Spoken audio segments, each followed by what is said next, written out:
In studio, we have Nathan Dahm, who's running for U.S. Senate. How you doing, Nathan? I am doing great. Thank you. Always enjoy being up in Washington County, up here in Bartlesville. You have a wonderful community, so thank you for having me up here again. Thank you. We also enjoyed having you at our forum at the Oklahoma Wesleyan University Chapel. That was quite a nice setup. I felt like I was spoiled. That was very good. I was trying to remember when it was because a couple weeks ago. Yeah, I remember driving up from Oklahoma City right as soon as session had ended, drove up here, did the forum, and then had to turn back down because I think we were still in session at the state capitol. You were. And so I did make it in time. I was concerned I might be a little late, but I think I got there about 10 minutes before it started. But it was a great event. Now, you're a state senator. You're running now for U.S. Senator. Tell us about this. Correct, yes. So currently a state senator out of the Broken Arrow area. I am ranked the most conservative state senator, not just currently, but in Oklahoma state history. And so I mention that because I'm running on my record as a state senator, now running for United States Senate. You know, like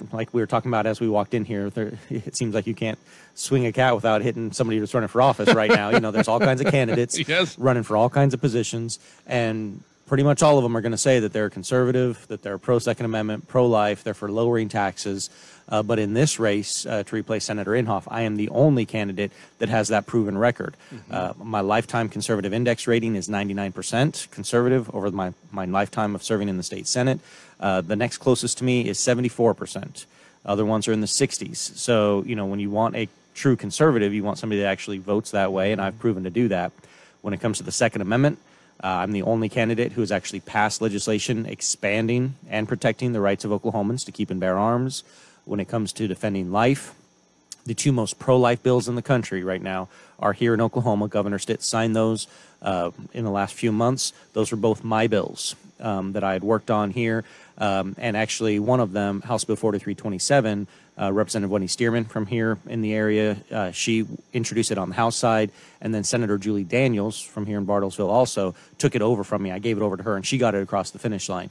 But I passed those pro-life bills in working with others, but Senate Bill 612 was my bill that criminalizes abortion, so I'm the only candidate that actually has protected lives of the unborn here in Oklahoma, and because of that, we're seeing abortion clinics close down in this state. So everyone's going to say that they're conservative. Everyone's going to say that they're pro-life. They're going to say they're pro-Second Amendment. They're going to say all those things.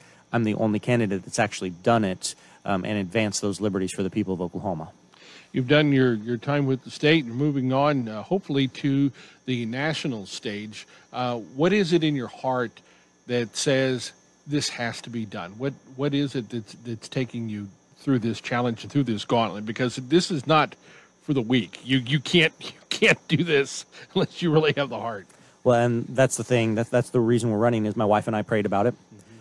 We're actually newlyweds, but even before we were married, as we were dating and as we were engaged, we prayed about where God would take us next, what's the next step, where we could best serve, and we kept coming back to 2022 U.S. Senate special election.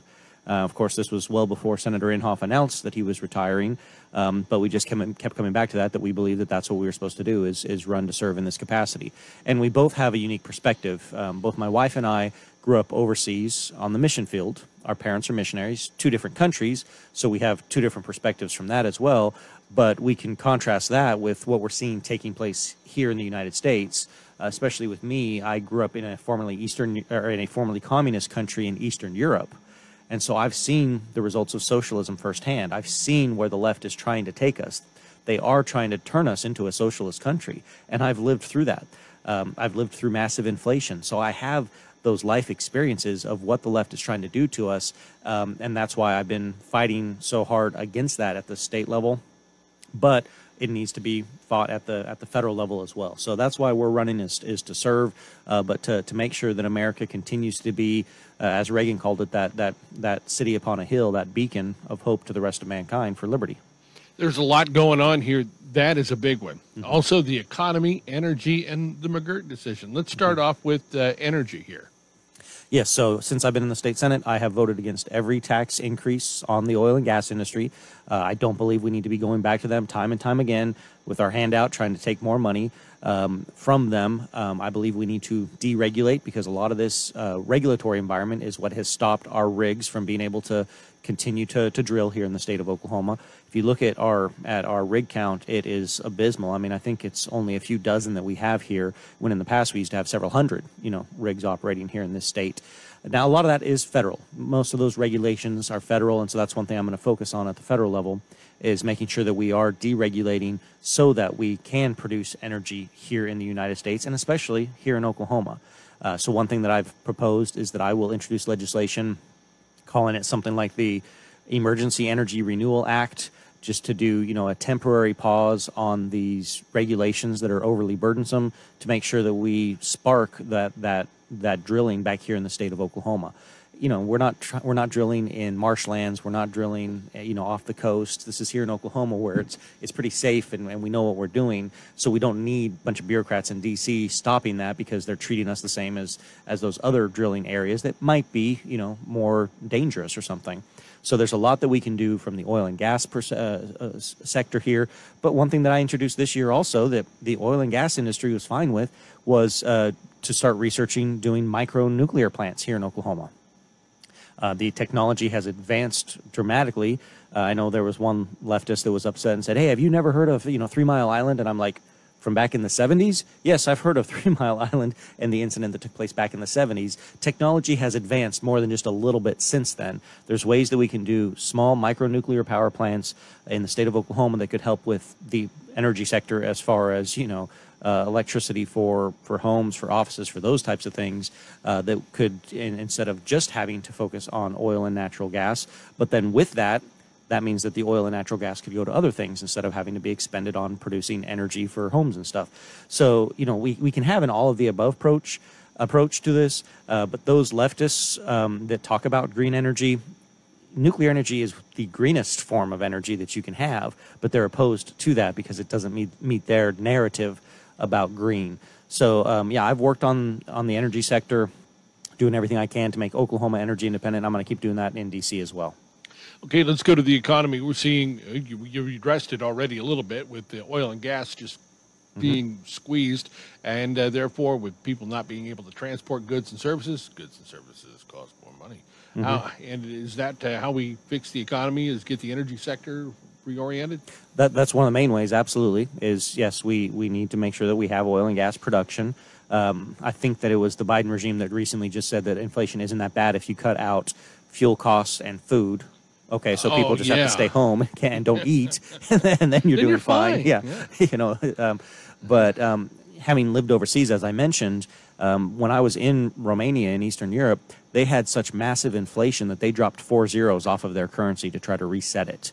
People's monthly wages could not keep up with the price of inflation, let alone yearly here in this country, where we're seeing 10 to 25% inflation. They had inflation constantly turnover that their money was worthless by the end of the month. And so I've experienced that, and that is a result of government printing up the money, government spending the money. And so a lot of this is, yes, we need to have a booming economy, but we need to get the government to stop spending. And that's one of the main things that I'm running on, is the out-of-control spending, because we can't afford just to have Republicans up in the Congress. I do believe that we will take back control of the House and the Senate, but it's not enough just to have Republicans. We need to have fiscal conservatives, like Tom Coburn was, that are willing to say no even to the Republicans. I have proven that I'm willing to do that. Just this year at the state capitol, we passed a balanced budget. The Constitution requires it. But it grew government by 9.7% as we're headed into a recession. That is fiscally irresponsible. That is very unwise, because next year that means we're potentially going to have to do cuts. And so they were more than willing to grow government this year in an election year, and then next year they're going to try and make cuts and everything. And I have no problem with making cuts, but I have a problem right now with growing government. So I voted no, even on this Republican government from Republican House and Senate leadership, because it was a bad budget. It grew government, so I voted no. I'll do the same thing in Washington, D.C., even if it's a Republican budget. If it's growing government, if it's spending more of our money, I will have no problem voting no, because I've proven to do that time and time again at the state Senate. Okay, the issue that has a lot of people, especially in this area, I mean, when you run for U.S. Senator, you represent the whole of Oklahoma, but in the eastern part, uh, we're having an issue with a Supreme Court decision. Mm-hmm. It's known as the McGirt decision. What do you think you could do possibly to find some of the remedies to the wrinkles in this Supreme Court decision so that, maybe things could be workable? And this does impact me as well. I recognize and acknowledge that I would represent the entire state of Oklahoma, but I live in Broken Arrow. Yeah. I live in the part of the state that is directly impacted by McGirt. Indeed. But the other thing I'll say is that I appreciate you clarifying, because you said we're being negatively impacted by a Supreme Court decision. And then you had to qualify that and say which one, because if you go down the list, it's not just McGirt. If you look at the majority of the problems that we're facing in this country today, it's because of bad Supreme Court decisions. Mm-hmm. And so we can talk about the courts and the judiciary if you want, because that's one of my pet peeves. But this is another. How did I know that? Well, this is another example, because if you read the McGirt decision, it's amazing. Gorsuch basically says that even though it was never actually officially defined as a reservation, it met all the parameters and everything, even though that wasn't the specific letter of the law for the tribes, that they never were defined as reservations. And then later on he says, even though they never officially disbanded the reservations in the letter of the law, we're going to go ahead and interpret it that they didn't do that and everything. So in one instance, he interprets it to say they are a reservation. In another instance, he interprets it to say they aren't. And so it's just another mental gymnastics that they go through in this legal argument to try to make this case that has caused all kinds of havoc in the eastern part of the state, with law enforcement, with being able to actually prosecute criminals. But constitutionally, this is something that needs to be addressed at the federal level. There's some of the candidates in this race that will just use, like an applause line and say, well, I don't think that bureaucrats in D.C. should be making decisions about the people of Oklahoma. I fully agree with that. However, this is a constitutional issue that only the federal government can handle. So just give it to just be dismissive about that and try and say that, we need to handle it here. No, this is a federal issue. And so one thing that I have said is I have committed, and I'll talk with everyone about it. I'll meet with the tribes, I'll meet with law enforcement, I'll meet with everyone. But I've committed to introducing legislation at the federal level to clarify and correct this situation so that everybody knows what their jurisdiction is, everybody knows whose responsibility it is, because this has offloaded a lot of things onto the federal courts, onto the tribal courts, and they haven't had the capacity to be able to handle it. And so we do need to fix this legislatively in Congress, and I will introduce legislation for that in the United States Senate. We're speaking with Nathan Dahm. He's running for U.S. Senate. This is where I say get up on the stump and yell from the highest register you got and let us know what we didn't cover that you'd like folks to know about you. Oh, so, I mean, there's so many things that we can talk about. Election integrity, that's one of the main things that I'm also campaigning on. If you look at human history, there's three main things that have brought down country after country and empire after empire. One of those is overspending, debasing their currency. The Roman Empire did it. I mean, just look throughout history, you can see it. Open borders. Again, the Roman Empire failed because of open borders, because they'd had people that wouldn't assimilate. And then the third thing is just massive corruption. And for me, that means election integrity, because we have corruption in our elections. People don't trust our elections. So with that, I have said that we need to have a national voter ID requirement for federal elections, that you have to show a voter ID. That would solve at least 90% of the fraud and abuse and cheating that takes place. So that's how I believe we can address, at least to start addressing the election integrity issues. I've already covered the out-of-control spending. And on on the borders, I actually visited the border myself personally last summer. So I talked with many county sheriffs from the area and from around the country, talked about the issues that they're facing.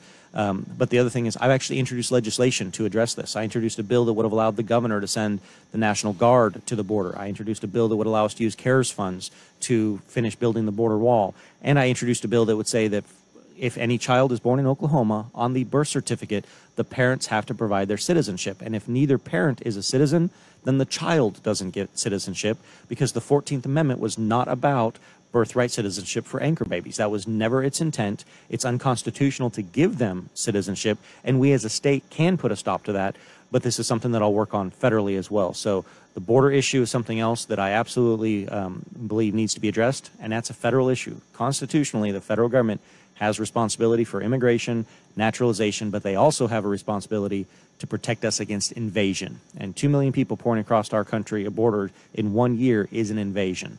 So I'm working on that at the state level. But the other thing that I'll mention is term limits. In the Oklahoma Constitution, it actually says that our federal members of the House are termed to have a 3-term term limit, so 6 years, and our U.S. senators have a 2-term term limit for 12 years. That's in the Oklahoma Constitution today. I signed the term limits pledge when I first announced. I am a big supporter of term limits, and my main opponent lied and said that he would support term limits, and then has continued to seek re-election, not just in violation of his word, but also in violation of the Oklahoma Constitution. The people of Oklahoma support term limits. I believe we need term limits. I believe we need citizen legislators, and so I fully support term limits like the people of Oklahoma do as well. In a couple of moments, we're going to have a couple of final words with U.S. Senate candidate Nathan Dahm in just a moment, right here on K1. Maybe this is the year that you resolve to purchase a headstone for that family member that has been without one. Or maybe you've resolved to take care of prearranging your own funeral service so your family won't have to make decisions at a difficult time. Whatever the need is, Arnold Moore and Niekamp Funeral Home and Cremation Service has been there helping Green Country families for almost 100 years. Arnold Moore and Niekamp Funeral Home, Bartlesville's finest funeral home. And we're back with more of our Community Connection and with Nathan Dahm, who is running for U.S. Senate in the GOP primary. Crowded field there. Tell us how folks can find out more about you. I imagine you got a website or something. Absolutely, yes. They can go to dahmforsenate.com. That's D-A-H-M, Nathan Dahm, D-A-H-M forsenate.com. I'm on all social media platforms as well. Just search Nathan Dahm. All right. Do you need volunteers? Absolutely. We could always use volunteers, and if people want our text alerts, they can text the word FIGHTER to 833-484-2578, the word FIGHTER, F-I-G-H-T-E-R, to 833-484-2578, and we'll send text alerts. Election is in 2 weeks. Vote Nathan Dahm on June 28th. All right, Nathan Dahm has been our guest on Community Connection. Thank you. My heart was racing just making spaghetti. I could have waited to tell my doctor, but